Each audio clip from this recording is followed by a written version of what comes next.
Okay, so we just shot a whole video before, and I didn't realize my cell phone was full, so it didn't even record. So that's crazy. But I'm out here now in the snow, and you can see. I mean, we actually shoveled.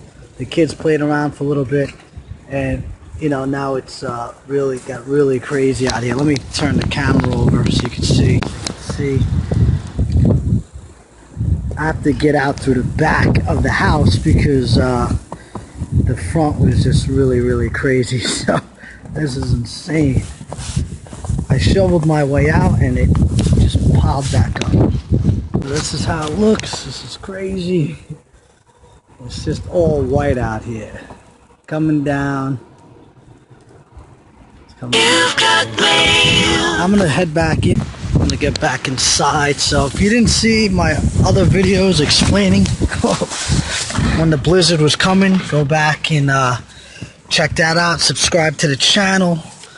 I'm gonna probably get some footage out later, but it is crazy out here. I'm definitely going back inside where it's warm, dry, and not snowy. So don't forget to subscribe to the channel, and I'll be talking to you and seeing you soon. See you later.